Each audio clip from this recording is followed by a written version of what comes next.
Come on, baby. Oh. Okay, baby.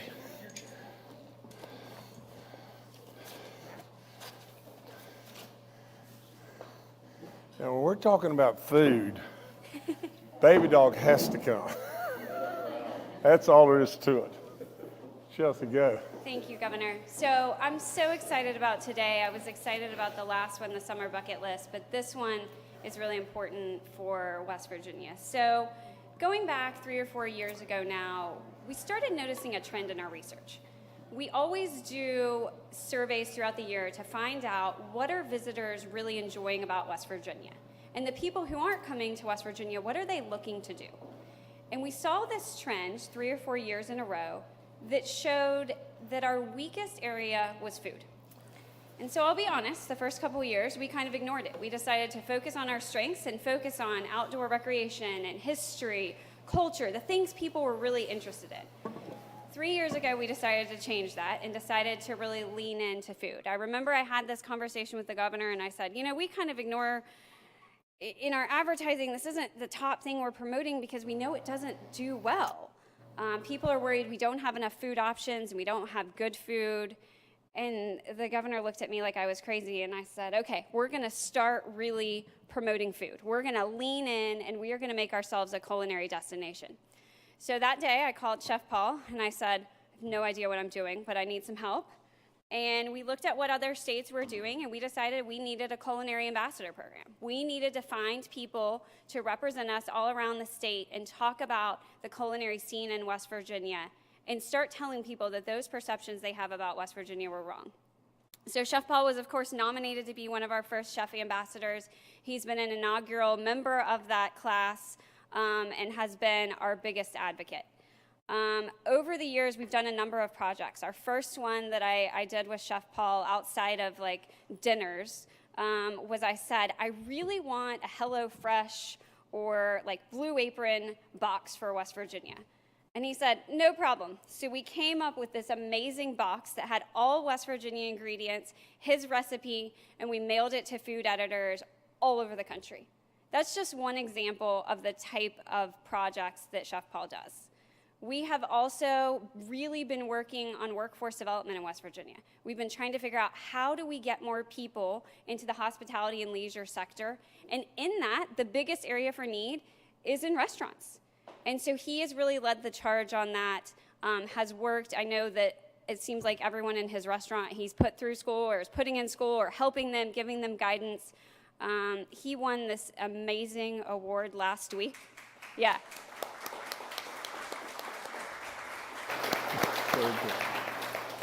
He won this amazing award last week, and at the beginning of next week, he's going to be taking 50 students from around West Virginia into his kitchen to do a lesson with them on the Governor's School for Tourism.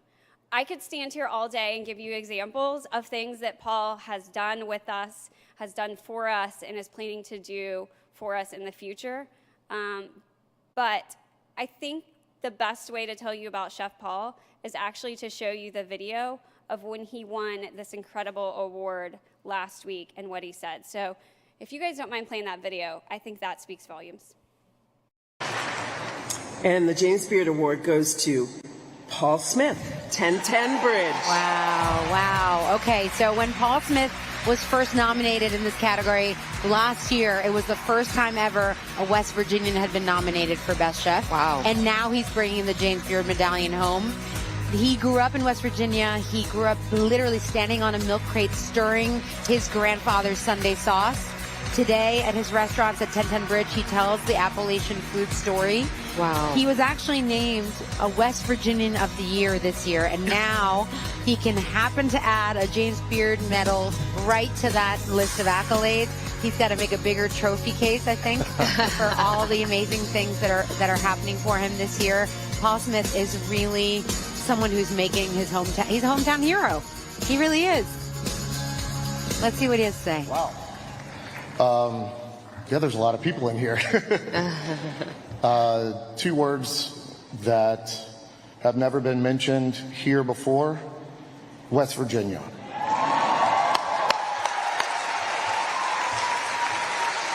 Thank you to my community. Thank you to my team. Thank you for allowing me to work next to you and lead you and try to make a difference in your lives every day. Thank you to the 1,000 people that are at the Capitol Market, at the local farmers market right now, that are watching this. Thank you for my community that helped pay for our trip here, that allowed me to bring my 2 sous chefs with me.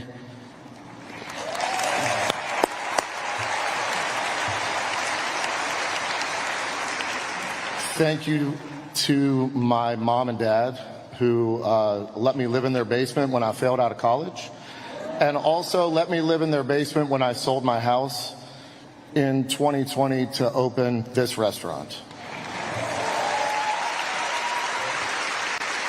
This is the second most amazing day of my life. The first is the day that I married my wife. Thank you, Carrie, for,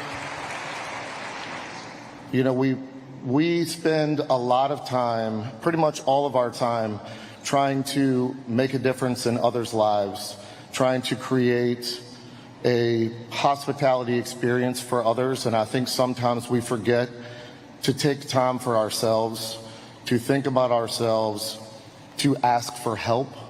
I needed help. This could not, and I would not be here 5 years ago if it weren't for my wife noticing that I had a problem. And thank you for getting me the help that I needed and allowing me to continue my journey. I love you all. Thank you so much.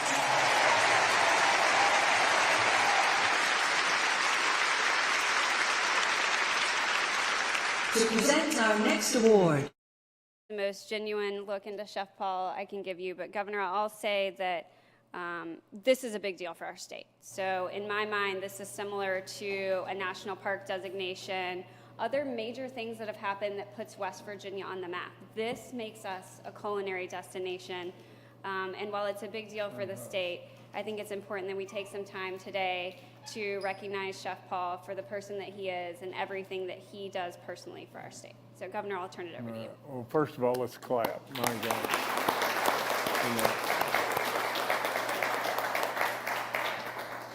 And Carrie, I'm impressed how, when this announcement was made, how this great man, this great chef, almost ran over several people running down that aisle and everything.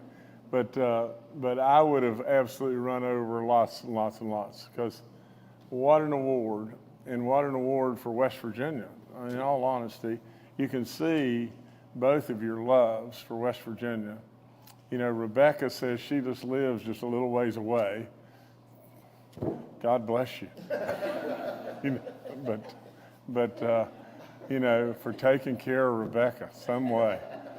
Keep her on the straight and narrow, please. But no, I'm just teasing. Listen, you know how much I love West Virginia. It's so simple.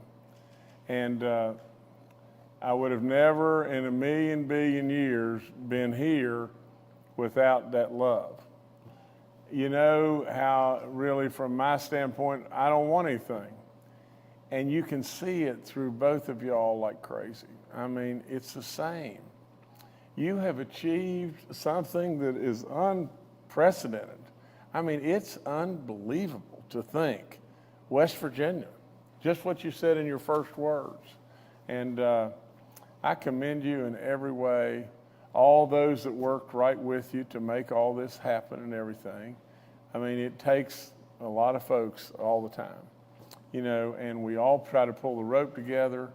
But what you've done for this state, in its own way, you have put your mark in the sand to really and truly put us on the map. You have.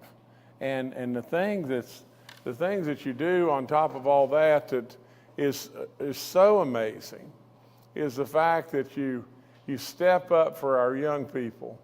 You give back continuously, and really and truly, when it all boils right down to it, you should take time for yourselves. I'm probably not one to practice what I preach there, but really, with all in me, you are a gift to this state that we will treasure forever. I mean, winning this award, I mean, is unbelievable to happen and happen in this state. So, you know, I could go on and on. I could read to you a bunch of stuff and everything else, but it's so much better for me to just speak from my heart. I mean it. You are a true, absolutely distinguished West Virginian in every single way. Now, I want to tell you just this.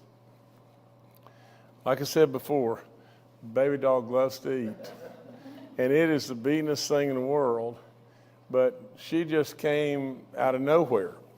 And the same level of love and excitement and smiles and everything that she gives to a lot of folks you do all the time. I just mentioned this a second ago. Distinguished West Virginian. Now think about this. In my time here, I've probably given away 20 of these, maybe even less than that, because I didn't think they needed to be given away like, you know, cotton candy.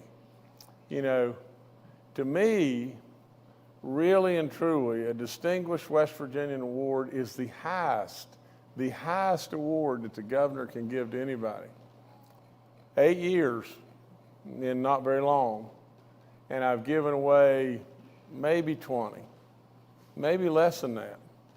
So today, I want you to come up here and accept this. This is the biggest award that I can possibly give. God bless you, sir. No, thank you. I really appreciate it. No, thank you, sir. So that's you. Wow. That's you right there. It's amazing. Thank you so much. If you want to talk to us a second, go talk to us. I thought I had all the talking in Chicago. No, this is completely my honor, and thank you so much, not only for this, I mean, you know, this definitely rivals maybe even more so to my heart than winning the James Beard Award. So thank you for your leadership. Thank you, Chelsea, for your leadership. I mean, thank you for taking the time and realizing that West Virginia tourism is a force to be reckoned with, and it's because of you both that we are where we are, and we've taken it from here to here. And it definitely takes a village, and I'm so proud to be a part of this. I think that when Anthony Bourdain came a few years ago, he had a great time. He met some great chefs. We have some of the best places to dine, I personally think, some hidden gems. But he said something that resonated with me. He said, throughout history, people have always come to West Virginia and taken something. And maybe we were exploited, maybe it was something that wasn't the best thing, and it's kept us kind of guarded. And now I think when people come to West Virginia, what they're taking with you is a memory. They're taking a piece of West Virginia, they're taking a little bit of that innate West Virginia hospitality. They are taking, you know, maybe they're going whitewater rafting, maybe they're eating in our restaurants, even if they're just coming to visit for a day. I always used to hear when I was in other places and people would say, oh, you live in Charleston, West Virginia? That's great, we've driven through, you have a beautiful capital.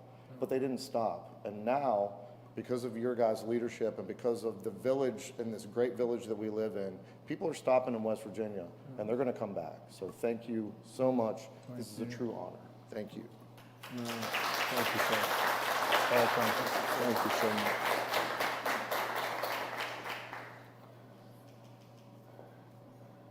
No, he's exactly right. I mean, let me leave with just this. This little black-headed girl walked into my office and everything, and, you know, with the idea in mind of putting her in a position of looking after tourism. This little girl, you know, and really and truly, we started down a pathway, and I really, now, you know, I can be pretty insistent at times, and we started deviating in some different paths and everything, and I thought, this is not going to work. You know, and not that Chelsea and I aren't going to work together, but this isn't going to work the way we're going. And so we changed this and tweaked this, and probably it was a combination of some of my ideas and some of Chelsea's ideas, and she got me on course and I got her on course, and lo and behold, all of a sudden we take off.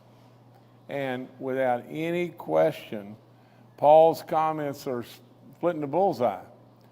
People now, when they come to West Virginia, are coming and they're taking something away that's touching their soul, and they want to come back. And in fact, they absolutely believe with all in them that where they are in a lot of situations, they're missing what life's all about in many, many ways. And so all of a sudden then you get that longing effect for people really wanting to have the dream that we have and we experience all the time. We just had to tell our story. You see, when it really boiled right down to it, we just had to tell our story. You know I'm on a good day a 350-pound cheerleader, and on a bad day maybe higher than that. But let me tell you, absolutely, as we told our story, it became infectious. And the more we tell our story, the better it'll be. We still, in my opinion, there is so much more in front of us that's off the chart. We're still just getting really the parsley around the sides of the plate, and the meat and potatoes and everything else are still there for us, and it'll just get better and better and better and better. Absolutely. At the end of the day, we're going. And baby dog is either looking for a chicken nugget now. She just had this surgery, and she's getting better, and the hair's growing back on her leg. Baby dog, there is nothing there for you to eat. But listen, I am telling you what both of y'all have done and have given, plus your teams all around you and everything, to this state. It'll never be forgotten. In all honesty, it'll never be forgotten. And I want you to be super proud of this, because this is the highest that I can do. I can put you on a pedestal and have you hold baby dog, but I can't do it. But this is the highest that I can do. I don't know that you can either. But baby didn't really like that comment, to tell you the truth. But it's great stuff. Great stuff. I'll end by just saying this. What place on the planet? Now just think about this. And this just came to me, and I really give the credit to the good Lord for all the good ideas. But way, way back when, I said, what place has 4 of the most incredible seasons on the planet? What place is located within a rock's throw of 2/3 of the population of the country? What place abounds in natural resources off the chart? And what place has you? My Lord, 11, you're low crime, faith-based, you're good people, you absolutely know the difference between right and wrong. It's not a matter of what you can get by with. You're the very best.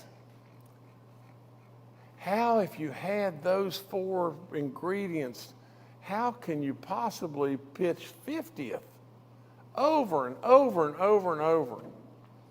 All we had to do was just turn us loose, and we're going. It's really good stuff. So I'd say just keep it rolling. Keep it rolling. So for this little black-headed girl that just showed up and everything, and Lord have mercy, has she been a superstar beyond belief.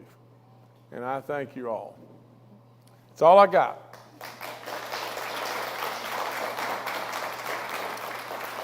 Keep doing great work.